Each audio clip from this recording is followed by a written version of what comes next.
Welcome back everyone, my name is Robius, and today I present to you the 17th episode in the renewed iteration of Assassin's Creed: The Real History. Continuing onwards with the sequence presented in previous episodes, this video will be part of my ongoing sub-series, whereby I chronologically explore each of the time periods chosen as the backdrops for the various Assassin's Creed titles, reviewing their major historical events, discussing any gaps in the history left by the games, and introducing you to the individuals who actually existed. It is for that reason that today's episode will concentrate on the historical period depicted in the handheld turned console accessible title, Assassin's Creed Liberation. Therefore, please be aware of story spoilers throughout the entire video. Just before officially beginning, I'd like to preface this episode by stating that when preparing this video, I was again faced with a dilemma in terms of establishing my topic. Technically speaking, the game's span from 1765 to 1777 wasn't necessarily encompassed by a quote-unquote historical period or overall major event per se, and therefore I needed to make a difficult decision on what subject would best tie together the events presented in Liberation. In consequence, I ultimately settled on discussing the Louisiana Rebellion. Although this event technically only occurred in 1768, my intention is to elaborate on the years leading up to its occurrence and covering its later aftermath, all while making reference to how this tied into the story of the game's fictional assassin, Aveline de Grandpré. Please keep in mind that this will only incorporate the first half of Liberation's predominantly fictionalized story, however, I'll still do my best to associate the later portions of Aveline's adventure to any related history that I can. Having said all that, we can now properly start this video by going over some of the background information which was integral in setting the stage for the Louisiana Rebellion. To begin, we'll actually pick up immediately where we left off in the previous video, with the technical closing of the French and Indian War. Following the unofficial loss of their colonial control in 1762 and the winding down of the larger-scale 7 Years' War, later that year France eventually signed the Treaty of Fontainebleau with Spain. Although the exact conditions surrounding the signing of the Treaty of Fontainebleau are sometimes argued, it is generally accepted that this settlement, in which France ceded its colony of Louisiana to Spain, fundamentally represented an attempt to compensate their ally for their losses during the war, while also encouraging them to cease fighting. By February of 1763, the Treaty of Paris was signed and Britain quickly took ownership of the majority of France's other North American colonies, while Spain was officially granted control of Louisiana. However, unlike the British, the Spanish were rather passive in their attempts to establish their presence within the colony. Consequently, while they waited for the British to occupy eastern Louisiana, as was their right according to the signed treaties, and the Spanish to occupy western Louisiana, as per the aforementioned Treaty of Fontainebleau, the French installed Jean-Jacques Blaise d'Abbadie as the colony's new Director General, or de facto governor. His main task in this role was to prepare Louisiana for its new occupation while also organizing the local French forces for their eventual departure. To his surprise, what they thought would be a quick turnover period soon developed into a very drawn-out process in which d'Abbadie completed most of his tasks over the following months, but was still left to govern the western portion of the colony while waiting for the Spanish to arrive and officially take possession. Throughout his unexpectedly extended tenure, he eventually came into conflict with certain merchant groups in New Orleans for the way he allocated various trade agreements with native tribes to particular factions. In addition, the governor was also faced with the overwhelming disdain of many immigrants, who'd traveled to Louisiana after the British took control of Canada, only to discover that the once held French colony had now been handed over to Spain. Although exact dates are not provided, this would have been around the point in history where Assassin's Creed Liberation would begin, with the fictional assassin Aveline de Grandpré awaking from a nightmare in early 1765. The game proceeded to depict an entirely invented plot in which Aveline worked towards freeing slaves in New Orleans. However, these efforts quickly led her to discover a Templar plot occurring within the colony, compelling her to investigate further in hopes of neutralizing her adversaries' endeavors. This fabricated mission had Aveline eventually help the then merchant and veteran of the French and Indian War, Gilbert Antoine de Saint-Maxent, who the game presented as one of her father's business associates. Nevertheless, during this undertaking, she eavesdropped on a meeting between a Templar conspirator and the colony's governor, Jean-Jacques Blaise d'Abbadie, who the game equally portrayed as being a member of the Templar Order. With the meeting coming to a close, after overhearing that both men served an imaginary company man, Aveline proceeded to assassinate the governor. In his dying breath, d'Abbadie revealed that his reason for working with the Templars was that they promised he would maintain his role as Louisiana's governor while also ensuring that the colony would remain in French hands. Although this entire portion of the game up until now was fictionalized, the governor's assassination did coincide approximately with the period in which Dabadie actually died in February of 1765 from an illness. Historically speaking, following his death, Dabadie was succeeded in his role as governor by the French military officer Captain Charles-Philippe Aubry. Now, before proceeding, it's important to understand the political structure of the colony at that time, as it will come into play within the later historical developments. Having said that, Louisiana's government was segmented between three bodies. The first was the governor, the post now held by Charles-Philippe Aubry, who adopted Dabadie's responsibilities of handing over the colony to the Spanish.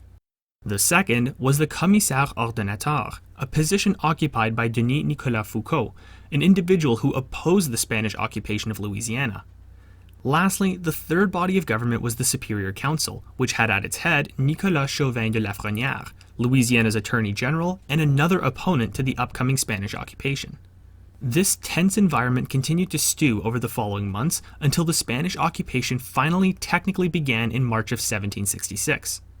To the further surprise of the colonists, this occupation solely consisted of the military officer and scientist Antonio de Ulloa, Spain's first governor of the colony, who was accompanied by a small detachment of civil servants and fewer than 100 soldiers.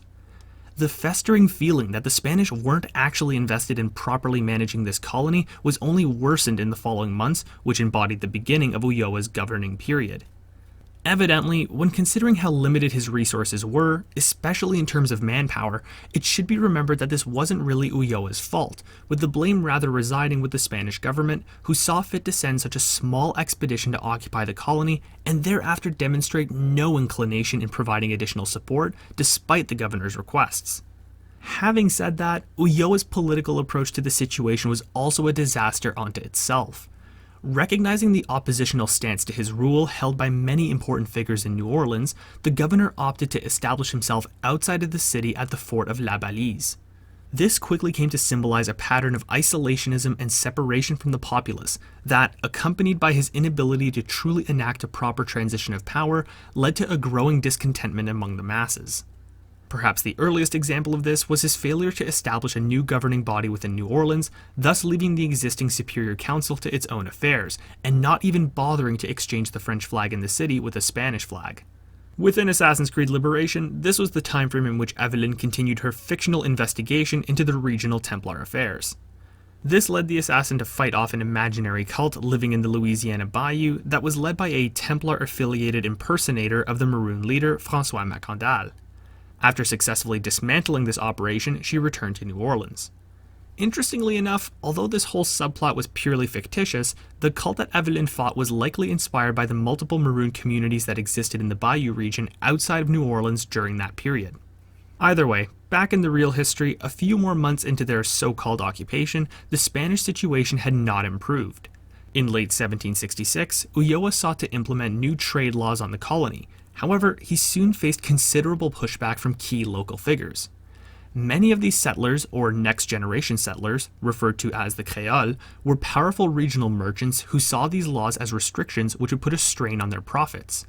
Making this dissatisfaction known, this group of merchants quickly enlisted the support of the commissaire ordonnateur, the attorney general, and much of the Superior Council in preventing these laws from being implemented. In fact, the only real support Ulloa ever received was from the former technical governor Charles-Philippe Aubry, who transferred the sovereignty of the colony to the Spanish, as was his duty, but was still placed in an awkward position in which he wielded more power than Louisiana's actual governor. For that reason, in a continued attempt to support Ulloa, Aubry is recorded as having essentially acted in the capacity of a puppet government for the Spanish, using French troops still under his command to help maintain the colony for them. This became the status quo for over a year, with the colony's economy suffering in the meantime, while Aubry continued to aid Ulloa, despite the attempts of Louisiana's other governing bodies to undermine the Spanish authority. This tension finally culminated in late 1768, as multiple factors all came into play around the same time. During the summer months, Ulloa initiated another attempt to introduce new trade regulations following the direction of the Spanish government, in tandem with the plan to hamper regional smuggling operations. In particular, it was an amendment that would forbid trade between Louisiana and French colonies that truly baffled and enraged the territory's merchants. It is believed that for many of these individuals, this was the final straw. A movement quickly formed within New Orleans and was led in part by the Attorney General Nicolas Chauvin de Lafrenière and the Commissaire Ordonnateur Denis Nicolas Foucault, both of whom were men that had maintained their positions of power despite the turnover from French to Spanish rule. These individuals were soon joined by a small group of key allies within the city's merchant class, and together they planned a coup. The conspirators, or revolutionaries depending on your perspective, rapidly enacted their plan, which primarily consisted with centralizing the Louisiana militia and inciting widespread opposition to Spanish occupation. Although sources disagree on the extent to which this was performed, some state that misinformation was spread, indicating the Spanish governor's intention to crack down on the rights of the French, German, and Acadian colonists, quickly turning this situation into a struggle against tyranny. Nevertheless, whatever their methodology may have been, enough resentment towards the Spanish arose to incite rioting in New Orleans and allow individuals within the Superior Council to present a petition to eject the Spanish from the region. This would coincide with a portion of the game in which Aveline was further investigating the widespread disappearance of slaves from New Orleans. The fictional plot led the assassin to discover that these vanishings were tied to the Spanish occupation. Therefore, realizing that Ulloa was apparently an associate of the Templar Order, Aveline decided to take advantage of the revolutionary atmosphere against the Spanish to cause some chaos which would force the governor out of his hiding place in Fort La Balise. She accomplished this task by exploding a wine storehouse and destroying a Spanish military vessel. With the governor forced out of hiding, she ambushed his caravan, killed his guards, and interrogated Ulloa until he divulged everything he knew about the slaves being transported to a Templar worksite in Mexico. In the end, Aveline spared his life on the condition that he go into exile. Although this made for a rather intense sequence in Liberation, this entire portion of the story was wholly fictionalized. Here's how it actually played out. By the end of October 1768, New Orleans was in open revolt against Ulloa and the Spanish. Without the military might to put down this rebellion, even with the potential support of Aubry, Governor Ulloa was left powerless.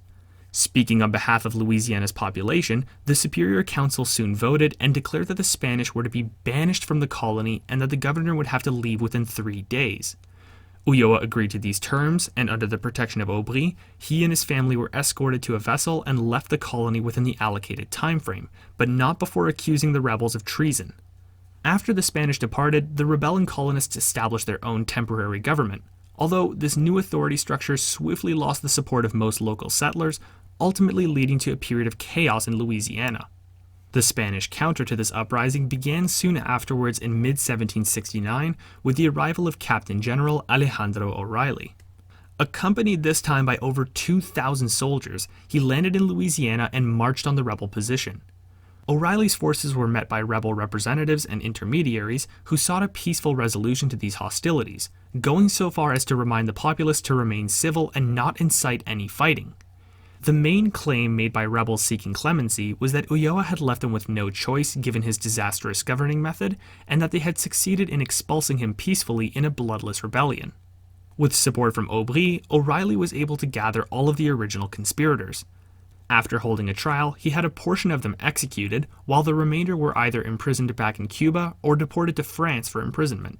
Formally taking control of New Orleans without any fighting, O'Reilly became the temporary governor of Louisiana, at which point he initiated reforms that would clearly define the Spanish authority. This included replacing the city's French flag with a Spanish flag, abolishing the Superior Council and replacing it with a more traditional Spanish-style city council, and offering a general pardon to all the citizens of New Orleans who may have participated in the original rebellion.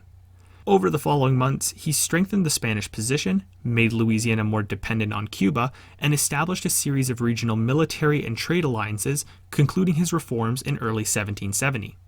Although this would be the historical end of the Louisiana Rebellion and its aftermath, as I mentioned earlier though, this does not represent the conclusion of Assassin's Creed Liberation.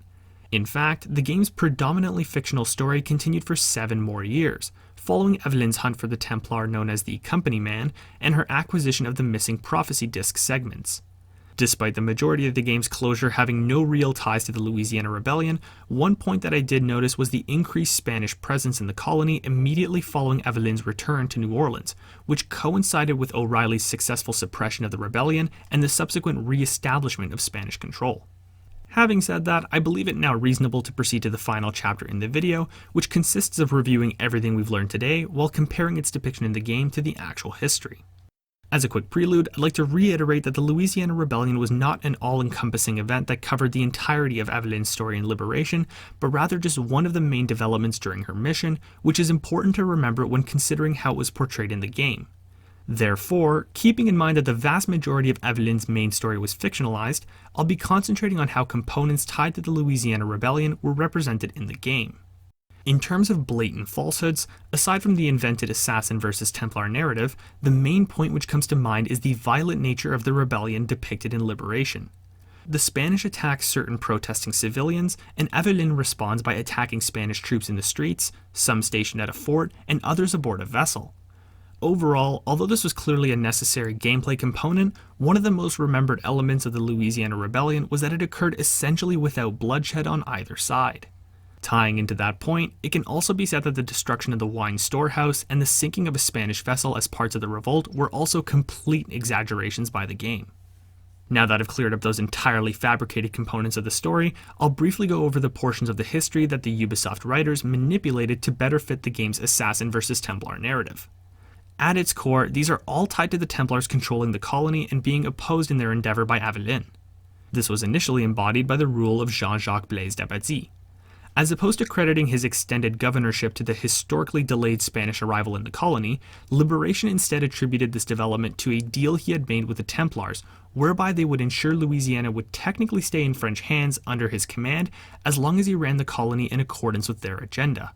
Thereafter, following d'Abbazie's death, the eventual arrival of Antonio de Ulloa in the capacity of Louisiana's new governor was again associated with a Templar response to the loss of their previous agent, as opposed to the Spanish government's slow and unenthusiastic attempt to occupy the colony. As an interesting point, both of these governors' actual rules were marked by unpopular trade regulations and policies, a factor which the writers again used as an element to tie them together and represent d'Abbazie and Ulloa as puppets for a hidden Templar regime that used the governors to help supply slaves as a labor force during their hunt for a precursor artifact. Nonetheless, the final historically manipulated component of the Louisiana Rebellion was crediting Aveline as being one of its instigators as she helped light the fuse for the already enraged population, as opposed to acknowledging the Creole merchants and their allies within the Superior Council for orchestrating this uprising.